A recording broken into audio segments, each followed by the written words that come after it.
ในวันที่25และ26กันยา2025สหายนางสีใสฤเดชมูลสอนกรรมการกลุ่มการเมืองศูนย์กลางภาคคณะเลขาธิการศูนย์กลางภาคหัวหน้าคณะจัดตั้งศูนย์กลางภาคได้อบรมต่อกองประชุมโดยสหายได้เน้นนักให้คณะบริหารงานพรรคแขวงอัตตปือสุดใหม่สมัยที่12เพิ่มทวีการเคลื่อนไหวเวียกงานการเมืองแนวคิดติดพันกับการดำเนินชีวิตการเมืองปรับปรุงปัวแปลงภายในพรรคอย่างต่อเนื่องในโอกาสนี้สหายหัวหน้าคณะจัดตั้งศูนย์กลางพรรคก็ได้เน้นนักหลายปัญหาที่สำคัญต่อกองประชุมเวียกงานอันฮีบด่วนกมูต้องผ่านขยายผลสำเร็จกองประชุมใหญ่ในครั้งนี้เป็นแผนงานโครงการและนิติกรรมจัดตั้งปฏิบัติของแต่ละแขนงการองค์การและท้องถิ่นสืบต่อในการผ่านขยายเวียกงานป้องกันชาติป้องกันความสงบให้กลายเป็นหน้าที่ของทั่วปวงชนอย่างแท้จริงเพื่อรับประกันและสกัดกั้นแก้ไขปรากฏการณ์หย่อท่อต่างๆที่เกิดขึ้นในสังคมเอาใจใส่ในการปฏิบัติวาระแห่งชาติว่าด้วยการแก้ไขปัญหายาเสพติดและ4วาระใหญ่ของแขวงติดพันกับการปกปักรักษาความสงบและความเป็นระเบียบเรียบร้อยตามบริเวณชายแดนระหว่างประเทศสืบต่อนำพาและยุ่งแหงเวียกงานก่อสร้างรากฐานการเมืองติดพันกับเวียกงานพัฒนาชนบทรอบด้านแก้ไขความทุกข์ยากและเวียกงานสามสร้างให้แข็งแรงและต่อเนื่องถือสำคัญเวียกงานก่อสร้างพรรคพนักงานเป็นปัญหาตัดสินยกสูงบทบาทและความสามารถนำพาของคณะพรรคแขวงและคณะพรรคแต่ละคันต่อกงเขตเวียกงานเพิ่มทวีเวียกงานติดตามกวดกาภายในพรรคการสกัดกั้นและต้านการโซลัดบังหลวงคณะพรรคทุกคันต้องถือสำคัญและเอาใจใส่ปรับปรุงการจัดตั้งและพนักงานกวดกาแต่ละคันให้มีความเข้มแข็งนักแน่นพร้อมทั้งสร้างเงื่อนไขให้คณะกวดกาก็คือพนักงานกวดกา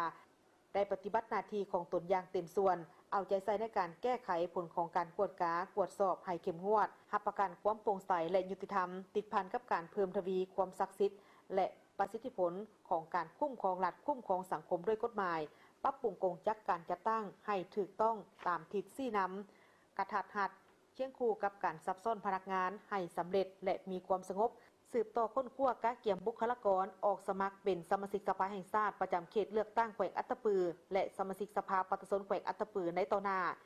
ให้รับประกันมาตรฐานและเงื่อนไขที่กำหนดไว้สืบต่อในการนำพาซี่นำต่อการพัฒนาเศรษฐกิจโดยการขุดค้นนำไส้และเสริมขยายถ่ายแห่งที่บ่มซ่อนอย่างสุดขีดสืบต่อในการยิ้วแหงการลงทุนทางภายในและต่างประเทศเพื่อขยายแหล่งไหลหับให้หลายขึ้นกว่าเก่าโดยมีนโยบายที่สอดคล้องและสร้างเงื่อนไขอำนวยความสะดวกต่อการลงทุนโดยเฉพาะสร้างนิติกรรมใต้กฎหมายด้านการส่งเสริมการลงทุนให้สอดคล้องกับท้องถิ่นส่งเสริมการผลิตภายในลดพรการนำเข้าสุ่มใส่การสร้างเศรษฐกิจหัวมือของประชาชนเป็นต้นการสร้างกลุ่มผลิตเป็นสินค้าสหกรณ์สร้างให้ได้ครอบครัวตัวแบบด้านกสิกรรมและการบริการให้นับมือนับหลายขึ้นสืบต่อในการเอาใจใส่การพัฒนาทางด้านวัฒนธรรมสังคมโดยสุ่มใส่ปฏิบัติบรรดาคาดหมายตัวซีวัดการพัฒนาแบบยืนยง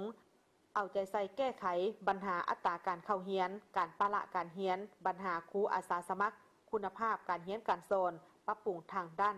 สวัสดิการสังคมให้กว้างขวางต้องพันขยายผลสำเร็จกองประชุมใหญ่ของพวกสหายในครั้งนี้เป็นแผนงานโครงการและนิติกรรมจัดตั้งปฏิบัติของแต่ละแขนงการขององค์การรวมทั้งแต่ละท้องถิ่นเริ่มจากการจัดตั้งเผยแพร่คนขวเสื่อมซึมให้พนักงานสมาชิกพรรคกำลังประกอบอาวุธและประชาชนบรรดาเผ่ารวมทั้งผู้ประกอบการได้เฮียนได้รับผู้และเอกภาพในการจัดตั้งปฏิบัติตามทิศทางและขาดหมายสู่ชนประกอบส่วนเหตุให้แขวงอัตตปือสืบต่อมีเสถียรภาพทางด้านการเมืองสังคมมีความเป็นระเบียบเรียบร้อยประชาชนมีความสามัคคีเป็นปึกแผ่น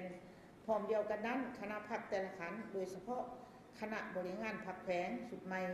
ต้องได้นำผ้าและสีน้ำในการติดตามกฎกาการพันขยายการจัดตั้งปฏิบัติมติคำสั่งเหล่ารวมเราเฉพาะมติกองประชุมใหญ่ครั้งนี้แผนพัฒนาเศรษฐกิจสังคม5 ปีครั้งที่